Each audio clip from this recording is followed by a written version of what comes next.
Hey footy fans, you ready for some more footy fun with Footy Fin and Fins Up? Previewing the final game of the regular home and away season in the NRL round 27. From Newcastle this afternoon, the Knights take on the Dolphins. This one is basically winner takes all. It's a playoff for 8th spot and a spot in the finals. The NRL schedulers couldn't have dreamed it better. Couldn't have made it better if they tried. So yeah, fascinating. Look, basically the only way that this isn't a playoff for the finals is if it's a draw after the end of Golden Point time. Then the Raiders will stay in 8th and make it, but chances of that are extremely low. So, anyway, looking ahead to the big game, just going to run through some key players for the Knights firstly, and then run over the Dolphins squad. A couple of changes there. Obviously, Kalen Ponga, and the two Origin centres, Gagai and Best, are strike weapons. Young Fletcher Sharp has had a stunning breakout sort of debut season in recent weeks. In the halves, Jack Cogger and Phoenix Crossland, they have played around with a number of different halves combinations. This is one they've been sticking with for a few weeks now. Very strong pack up front, strong forward pack, and in terms of the bench, they've got 3 forwards, but they've also got Tyson Gamble, who has played a lot in the halves. Interesting to see what kind of role they'll have for him. Or does he come on, play in the halves, and they put Phoenix Crossland into dummy half to replace Brayley? We'll wait and see. Anyway, and the Knights are on a bit of a roll. They're finishing the season with a wet sail, hence their challenge for the finals.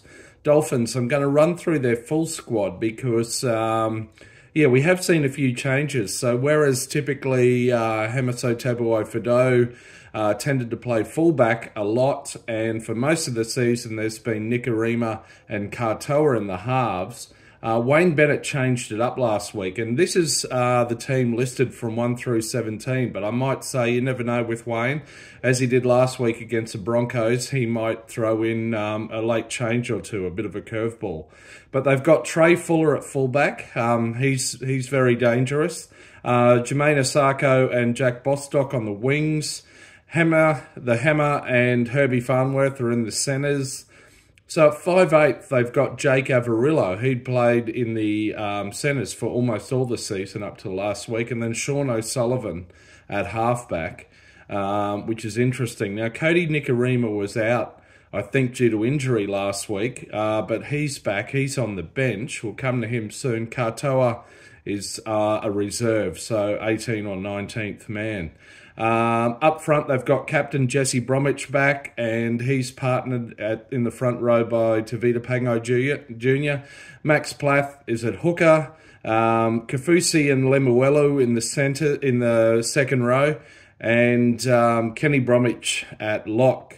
On the bench, Jeremy Marshall-King, Ray Stone, Mark Nichols and Cody Nikorima. So, yeah, this is interesting. Marshall-King, of course, had a long injury layout. He'd been very good throughout the Dolphins' first season and a bit at dummy half, hooker. So, yeah, two kind of utility or ball-playing players on the bench, 2 spine players really in Marshall King and Nikorima, and then the 2 forwards. So very interesting. As I said, don't discount Wayne Bennett making a late change or two. Might be mind games, might be broader strategy, who knows. But look, it's a fascinating matchup.